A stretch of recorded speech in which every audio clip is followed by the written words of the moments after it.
Following Lexington and Concord, Boston was quarantined by British soldiers, and General Gage forced almost half of the population out of the city to conserve food.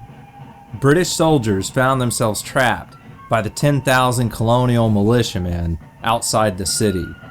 Desperate for supplies to fulfill the needs of colonial troops, the Massachusetts Committee of Safety sent Benedict Arnold and a force of 400 men to New York to attack a British garrison at Fort Ticonderoga.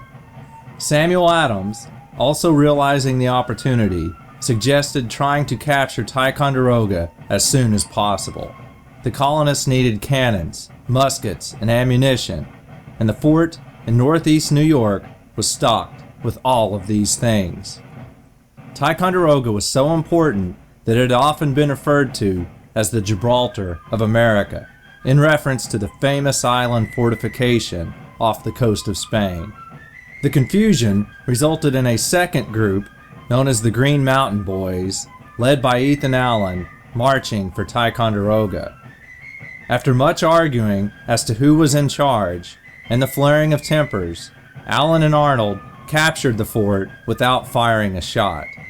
The successful campaign resulted in the Patriots capturing 78 cannons, 30,000 flintlock muskets, and a stockpile of ammunition.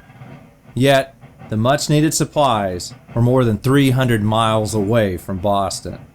While the Patriots attempted to inventory and secure the haul from Ticonderoga, British reinforcements under General Howe arrived in Boston with orders to drive the colonial militia away from the city.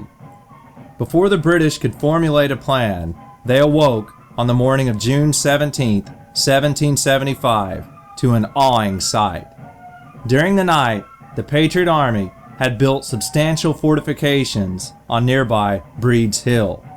The British Navy opened fire while their generals argued over what to do.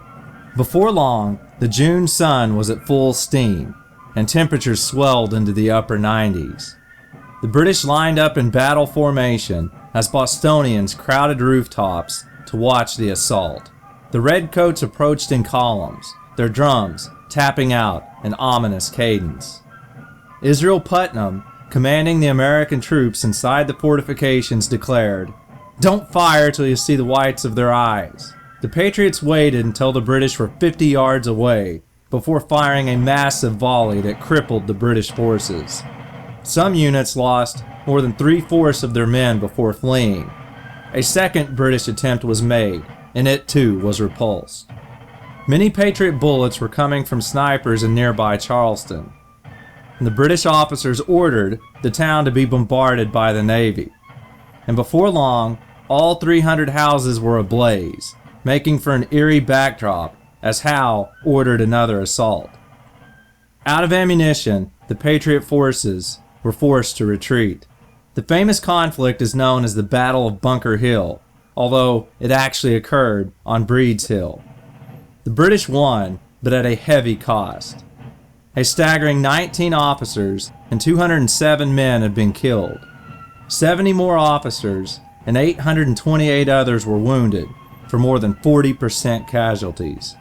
To the Americans, it ended up being a moral victory. They had fought the best army in the world, toe-to-toe, and held their own. Shortly after Bunker Hill, General Washington arrived to take command of the Continental Army. He dispatched Henry Knox, a Boston bookseller, to retrieve the heavy cannons from Ticonderoga.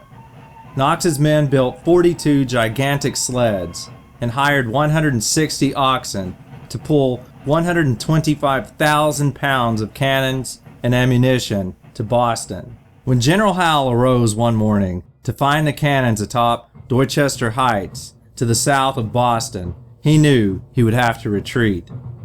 "The rebels have done more in one night than my entire army could do in months," the general declared. Reluctantly, Howe decided to leave by way of Boston Harbor. Massachusetts, the colony that started the Revolution, wouldn't see another British soldier for the remainder of the war.